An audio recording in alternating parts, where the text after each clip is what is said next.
The sound of champagne corks popping, followed by the murmur of a lavish, upscale party. It abruptly cuts to the sound of a single, heavy door slamming shut, echoing in silence. He's been stripped of his titles, banished from public life, and lives as a royal ghost in a 30-room mansion.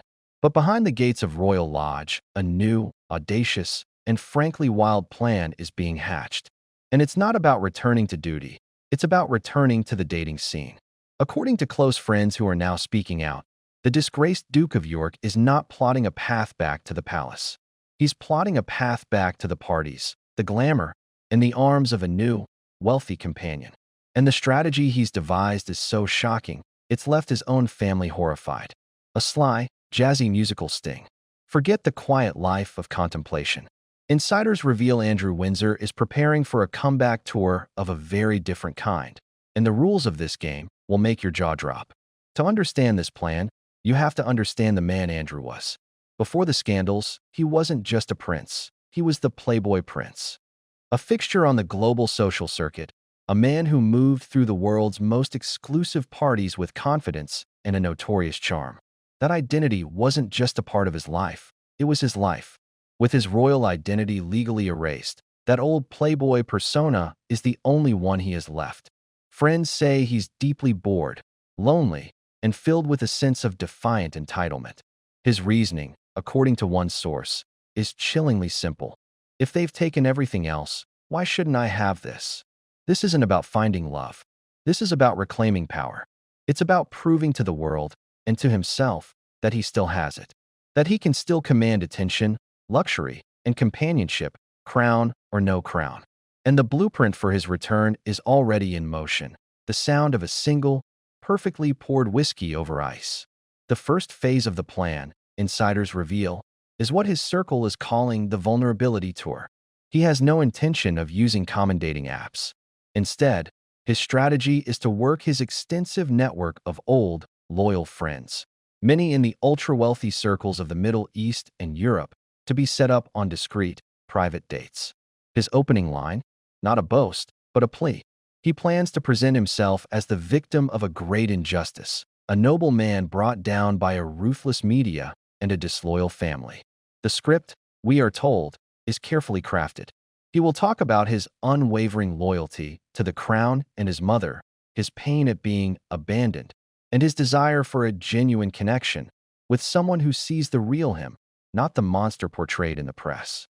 It's a performance designed to elicit sympathy and loyalty from a certain type of person, one who is both wealthy and enjoys a project. This is a calculated reversal. The arrogant prince is playing the wounded dove, and his friends believe there are countless socialites and heiresses who would be thrilled to be the one to save a royal, even a disgraced one. The sound of a private jet engine starting up, the clink of fine china. But sympathy alone isn't enough. Phase 2 of the plan involves unleashing the one asset he has left, his remaining connections to a life of outrageous luxury. Andrew's friends are reportedly reactivating his black book of global elites. The offer to a potential new companion is simple: access. Access to parties on private islands you've only read about. Dinners in palaces that aren't open to the public. Rides on yachts that make the one he was famously photographed on look like a dinghy. The target, sources say, is not a young starlet. He is looking for a woman of a certain age, a wealthy widow, a divorced billionaire, who has everything except the title and royal-adjacent glamour. A woman for whom being seen on the arm of a prince, any prince, is the ultimate social currency. He is offering the last vestiges of his royal mystique in exchange for a comfortable and very public lifeline. He's not looking for a wife. He's looking for a sponsor. A partner who can fund the lifestyle he feels he deserves and provide him with a new, defiantly public identity. Andrew Windsor, the unapologetic bon vivant. The sound of a newspaper printing press running at high speed. Unsurprisingly, the moment King Charles and Prince William caught wind of this plan, the palace went into a state of absolute panic. For the king, this is a disaster on multiple fronts. Firstly, it makes a mockery of his slimmed-down monarchy. A disgraced brother, who he is trying to force into a quiet, private life, suddenly splashed across the tabloids with a new, glamorous girlfriend? It would be a constant, humiliating distraction. Secondly, and more dangerously, it opens up a massive security and financial blackmail risk.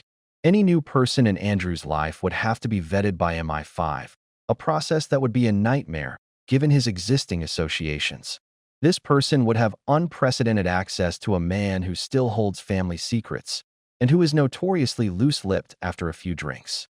The palace fears a honey trap scenario where an individual gets close to Andrew solely to sell stories or, worse, to extract information. His judgment, they believe, is compromised by his desperation and ego, making him the easiest of targets. For Prince William, this is the final insult. He sees his uncle not just as a liability, but as an active threat who is unwilling to fade away with any dignity. This dating plot is seen as a direct act of rebellion against the king, and William is reportedly urging his father to take drastic action to stop it. The sound of cards being shuffled, then a single card slapped down on a table. So, can the Duke of York actually pull this off? The odds are stacked against him, but his friends are strangely confident.